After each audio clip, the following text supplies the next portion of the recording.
বান্দা কখনো আরেক বান্দার হুকুম মানতে পারে না, হারাম। বান্দা কখনো বান্দার হুকুম মানতে।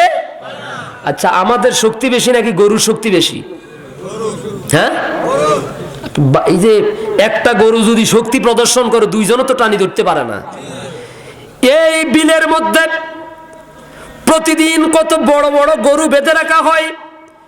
কোন একটা গরু কোনদিন আরেক গরুদের সবাইকে ডেকে সমাবেশ করে বলছে নাকি যে আমি এই এলাকার সব থেকে বড় নেতা, আমার গায়ের মধ্যে সিনার মধ্যে গোস্ত বেশি, আমার শিং বড় বেশি, আমার শক্তি বেশি, সুতরাং আমি যদি শক্তি প্রদর্শন করি তোমরা কেউ বাঁচতে পারবে না, অতএব আমি এই বিলের মধ্যে যত গরু আছে সবাই আমার হুকুম মানবা।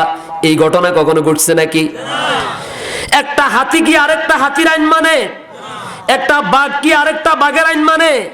তাহলে গোটা দুনিয়ার কেউ কারো আইন মানে না, কারণ তারা বুঝে আমাদেরকে আল্লাহ সৃষ্টি করেছেন, আল্লাহ আমাদের জন্য বিধান দিবেন। কিন্তু বাংলার জমিনের 90% মুসলমানদেরকে এটা বুঝাতে গেলে কয় হুজুর আপনি বোধহয় রাজনীতির দিকে যাচ্ছেন, ঠিক কিনা বলেন? ওরা মনে করে এটা রাজনীতির কথা, এটা আমরা অস্বীকার করি না, এটা অবশ্যই রাজনীতি, ঠিক কিনা বলেন? এই রাজ্যের রাজাকে বলেন, এই রাজ্যের রাজাকে। সুতরাং এই রাজত্বের মালিক যিনি, হুকুম চলবে। এই জমিনে থাকতে হলে, এই জমিনে বাঁচতে হলে, এই জমিনে খেতে হলে, এই জমিনে চলতে হলে জমিনের মালিক যিনি, তার হুকুম ছাড়া কারো হুকুম মানা যাবে না,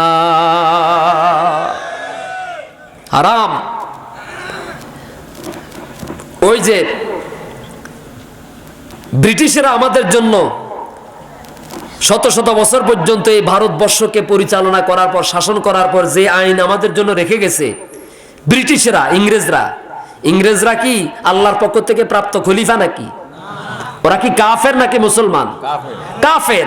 তাহলে ওরা আমাদের এই ভারতবর্ষের জন্য যে আইন রেখে গেছে, এখনো পর্যন্ত সেই আইনের উপরেই আমাদের দেশ চলতেছে, ঠিক কিনা বলেন? আমাদের সংসদে আল্লাহর কোরআনের কোনো আইন নাই। আল্লাহর কোরআনের মধ্যে 500 আয়াত আছে হালাল হারামের বিধান। সুবহানাল্লাহ কোন? কত আয়াত আছে? এই 500 আয়াতের হালাল হারামের একটা বিধান আমার দেশের সংসদে নাই, অথচ সেখানে সবগুলা মুসলমান, ঠিক কিনা বলেন?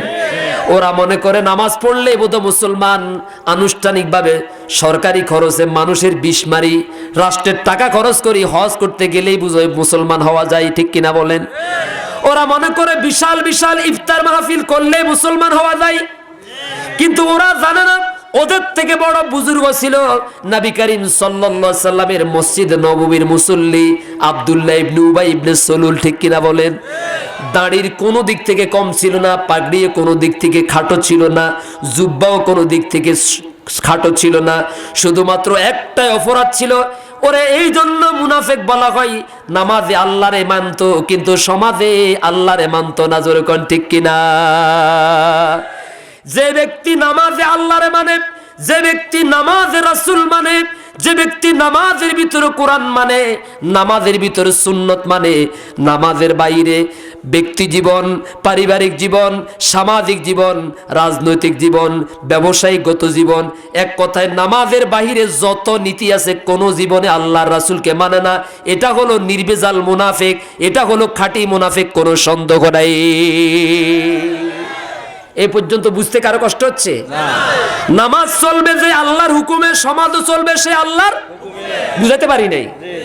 নামাজ চলবে যে আল্লাহর বিধানের আলোকে, সমাজও চলবে সে আল্লাহর।